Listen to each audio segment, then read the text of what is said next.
अस्सलाम वालेकुम स्टूडेंट्स, हम लोग कर रहे थे कोरिलेशन चैप्टर नंबर 7 हमने स्टार्ट किया था बायोस्टैट्स का। उसमें से एक टॉपिक रह गया था इंटरप्रिटेशन ऑफ द कोरिलेशन। ये आप लोग देख लीजिएगा कि पॉजिटिव 1 होगा तो वो परफेक्ट पॉजिटिव कोरिलेशन होगा, 0.7 से 0.9 तक होगा तो वो स्ट्रॉन्ग पॉजिटिव कोरिलेशन होगा, 0.4 से 0.6 तक मॉडरेट कोरिलेशन हो, मॉडरेट पॉजिटिव कोरिलेशन होगा, 0.1 से 0.3 तक वीक पॉजिटिव कोरिलेशन होगा। और कोई कोरिलेशन तब नहीं होगा जब 0.000 होगा, माइनस के अंदर वैल्यूज़ चली जाएंगी। तो इसी तरह परफेक्ट, स्ट्रॉन्ग, मॉडरेट और वीक, ठीक है, इस तरह से।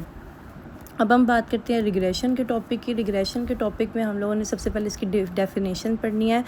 रिग्रेशन बेसिकली है क्या, ये मैंने आपको यहाँ से दिखाती हूँ। रिग्रेशन का जो क्वेश्चन है ना वो बहुत ज़्यादा इंपॉर्टेंट है। रिग्रेशन एनालिसिस का क्वेश्चन, इसमें क्या होता है कि एक ना जो इसकी डेफिनेशन आती है, कोई भी एस्टिमेट क्या हम क्या प्रेडिक्ट करते हैं एक वेरिएबल, ठीक है, जो कि बेस करता है दूसरे वेरिएबल के ऊपर। तो जो क्या नाम है, वेरिएबल जो बेस करेगा दूसरे वेरिएबल के ऊपर वो डिपेंडेंट ऑफ द वन और मोर इंडिपेंडेंट वेरिएबल होगा, तो उसको हम रिग्रेशन कहते हैं, ठीक है। रिग्रेशन के एग्जांपल कैसे कहते हैं कि वेट ऑफ चिल्ड्रन डिपेंड करता है एज के ऊपर और ईटिंग हैबिट्स के ऊपर। उसके बाद हमारे पास ना दो डिफरेंट टेक्निक्स आती हैं जो कि इस्तेमाल होती हैं study of the 2 and more variables में। एक रिग्रेशन होती है और एक कोरिलेशन होती है। कोरिलेशन में भी हमने पढ़ा था कि हम रिलेशनशिप को फाइंड करते हैं, ठीक है। उसके बाद एक रिग्रेसर होता है और एक रिग्रेसेंड होता है। जो इंडिपेंडेंट वेरिएबल होता है उसको हम रिग्रेसर बोलते हैं और जो डिपेंडेंट वेरिएबल होती है उसको हम रिग्रेसेंड बोलते हैं, ठीक है। डायबिटीज़ जो है वो डिपेंडेंट है, वो किसी चीज़ की वजह से हो रही है, और जो ईटिंग हैबिट है वो इंडिपेंडेंट है, ठीक है। उसके बाद डिपेंडेंट वेरिएबल रिग्रेसेंड क्या होता है, ये एक ऐसा वेरिएबल है जिसकी वैल्यू एस्टिमेटेड होती है रिग्रेशन इक्वेशन से। रिग्रेशन इक्वेशन से हम इसकी वैल्यू निकालते हैं, उसको हम रिग्रेसेंड बोलते हैं। और ऐसा वेरिएबल जो कि हमारे पास एस्टिमेट करे expected value of dependent variable, तो उसको हम इंडिपेंडेंट वेरिएबल बोलते हैं। प्रॉपर्टीज़ आ जाती हैं रिग्रेशन लाइन की। सबसे पहले ये रिग्रेशन है, तो हम कहते हैं कि जब हमारे पास सारे एरर्स का सम होगा तो वो ज़ीरो आएगा। Sum of the square of the error minimum होगा। रिग्रेशन लाइन हमेशा पॉइंट से पास करेगी। और y is equal to a plus b x है। a और b जो होती है वो अनबाइस एस्टिमेट होते हैं अल्फ़ा और बीटा के, ठीक है। अगर इसके अंदर वैल्यूज़ पुट करेंगे, अगर x की वैल्यू 0 होगी तो ये 0 होगा, अगर 1 होगी तो वो a+1 इस तरह से इंक्रीज़ होता जाएगा, ठीक है।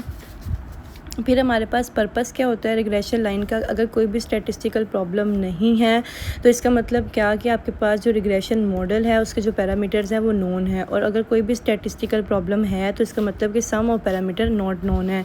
यूज़ क्या होता है रिग्रेशन लाइन का, हमेशा अननोन पैरामीटर्स जिसके पास होती हैं, जैसे कि ये वाला है, ये ई जो बना हुआ है ना शेप में, ये अननोन पॉपुलेशन है, और या फिर अननोन कोई सैम्पल है, तो उसको फाइंड करने के लिए ये चीज़ें हमारे पास आ जाती हैं, ठीक है। तो मेन जो इसके अंदर आप लोगों ने करना है रिग्रेशन का ना, ये फार्मूला है b x y is equals to sigma x y minus n x y divided by e x का सिग्मा एक्स का स्क्वायर माइनस एन एक्स का स्क्वायर। जैसे कि कोरिलेशन का हमने पढ़ा था ना फार्मूला, ये इतना फार्मूला जो स्क्वायर रूट के अलावा इतना फार्मूला इसका है, रिग्रेशन का है, बाकी ये जो फार्मूला है ये कोरिलेशन का है।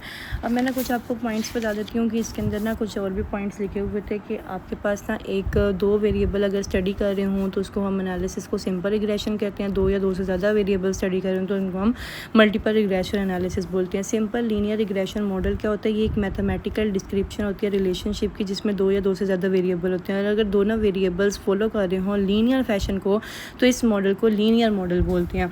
अब ये ना देखो, इसके अंदर जो मेन चीज़ है ना वो ये चीज़ है कि आपके पास ना b अगर नेगेटिव होगा तो slope down from the region होगी, और अगर b पॉजिटिव होगा तो slope up on the region है। बेस्ट फिटेड लाइन क्या होती है कि मेथड है जो कि एस्टिमेट करता है parameter of the regression line को। y is equal to a plus b x है, तो ये इस तरह से आपके पास आंसर आ जाएगा। बस इसमें से आपने सिर्फ फार्मूला याद करना है और ये बेसिक जो जितनी भी डेफिनेशंस हैं वो सब याद कर लेनी है। और ये जो ये जो आपके पास है ना डेफिनेशन, ये याद करनी है। मोस्ट इम्पॉर्टेंट फार्मूला, ये मोस्ट इम्पॉर्टेंट फार्मूला है और यही उसके अंदर लगेगा, रिग्रेशन में लगेगा, और इस तरह आपका रिग्रेशन का टॉपिक कंप्लीट हो जाएगा, ठीक है।